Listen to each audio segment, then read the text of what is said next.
Well, hey there, friendships. Welcome back to Curtis's Corner. If you're new here, hi, I'm Curtis. This is my corner. And on today's Movie Monday, we are going to be discussing the recent expansion to Sony's questionable universe of Spider-Man villains, and so on and so forth. We're going to be talking about Madam Web today. There's some things I have to say, some good, some not so good. So if you're interested in hearing my opinion, then keep on watching.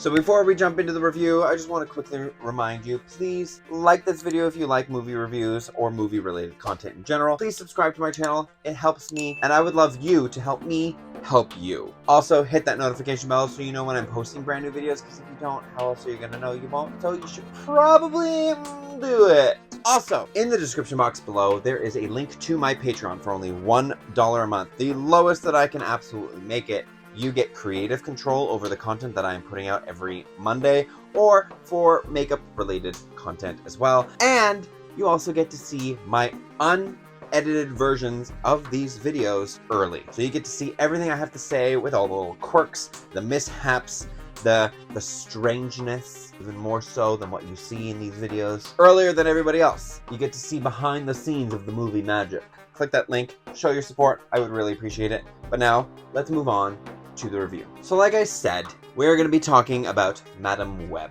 This is Sony's newest film within their weird spin-off Spider-Man universe without a Spider-Man.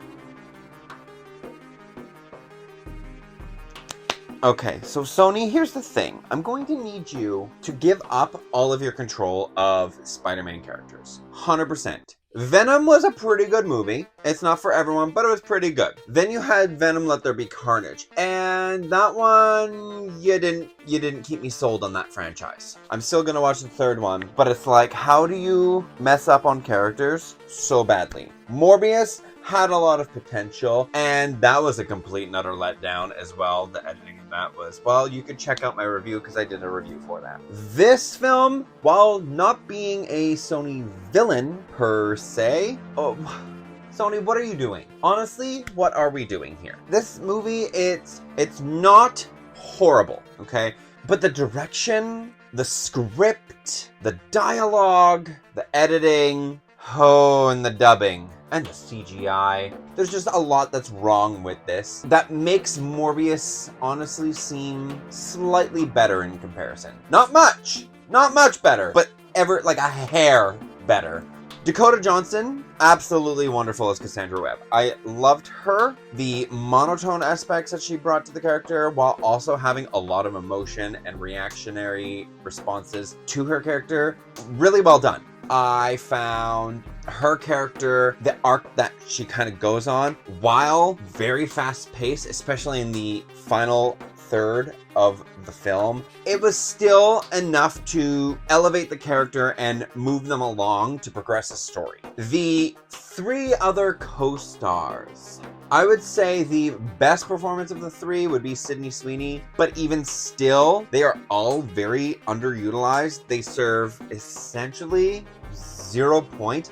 I understand why they're part of the film and what it's setting up, but you could literally take all three of these main characters out and you would still have the exact same storyline. That is how insignificant their characters are written, which is such a shame because there is such a good potential for this movie to happen. Now, I don't know if it was director choices, writer's choices, or studio interference. I'm not sure.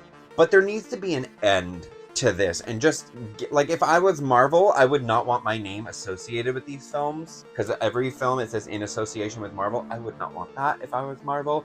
I would sue to have names written out of it. I would sue to get full creative control. Sony, give it up. Ezekiel as a villain? What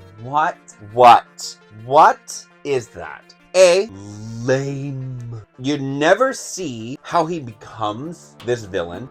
He's already just an evil person to begin with, so it's like bad guy becomes bad guy for no reason. And then his motivation is, oh, eventually these people are going to kill me, so I have to get them now. What? The suit that he wears is fine. It's different. It's fine. But here's the real issue that I have with Ezekiel, other than his motive and his, like, origin, or very much lack thereof. I don't know what happened with all of his lines, but they were so poorly dubbed over, to the point where half of the dialogue that he's saying doesn't match the movement of his lips, or his mouth is saying something completely different than what you're actually hearing. Not only that, the audio is completely different. You can tell what was filmed on scene with the characters that he's interacting with versus what he's saying, which was very clearly recorded in a studio. It is mind-bogglingly bad with how apparent the voice dub is. Emma Roberts, barely in this film. The fact that she was reduced to such a minuscule cameo is such a shame on her acting credentials. Adam Scott was fine in the film, but again, he served zero relevance. Like, his most important scenes, you could have literally replaced with anybody and it still would have played out the same. If it was just some other random generic character at a hospital or a random generic person who just happens to be Cassandra's friend, it would still all play out the exact same way. They literally only put him and Emma Roberts in this film as A, big names, and B, to point out the connection of the future. Which, by the way, there's still zero connection to anything, because not only do they never say the word Spider-Man, because they say Spider-Person, they also never mention the name of the child born. We know this. We knew this was going to be a thing. We know that Emma Roberts is playing Mary from every ounce of news that came out before this film had a trailer. We know she is Peter Parker's mother, but they don't mention the name Peter. They don't mention the name Peter. It's just... And then the super suits. Oh, the super suits. Okay, I like them, but you don't get to see them properly. It's such a fast-moving pace that they're on the screen, I'm not even joking, less than 2 minutes. You see them within the first third of the movie for all of maybe a minute. Maybe 30 seconds. I don't know. It seemed like it was only like 10 seconds, but I know movie time works differently than real time and they can show a lot of footage. I feel like it was on screen for only a minute, and then at the very end, maybe at most another minute. But again, it was so fast paced that if you blinked in one scene of these montage of these characters, you would miss everything. And then the suit that Cassandra wears, like her superhero suit, it's kind of jarring because it doesn't look real, but at the same, it's almost like Uncanny Valley, just not with a face. It's with a suit. It's odd. It's odd. It's an odd way to do it. The 2000s aesthetic was fine. It didn't really add anything or take away anything. It was just, okay, this is a slight period piece, but not really. Like I said, the best parts were, honestly, the action sequences were well done. I like the action sequences that happen in the film. The way that they kind of go about showing her seeing the future and kind of like reacting to it and all that, that was not only comedic at times, but also I found really well done, where it shows the confusion the character is going through, and you feel the confusion because you're kind of like, whoa, is this reality? Is it not? So that was well done. The editing, however, there's times where Ezekiel and Cassandra are talking and it's kind of going back and forth between the two of them, and anytime Ezekiel was kind of like on the screen, it would like sharp cut to him and then like do a quick zoom in to him, almost like dramatic zoom, and then it would go back to be normal, and then it would flip back to him, dramatic zoom. It's like, what is this dramatic zoom? Stop. There's weird like camera spins that really don't help. I've seen it done better, and it's like there's one scene where Ezekiel like flips someone and you're supposed to kind of like flip with them because he's flipping them while also jumping onto the ceiling, but the way that the camera turns at the same moment, it doesn't match up perfectly, so it takes you out of it and you're just kind of left confused as to what kind of happened. Think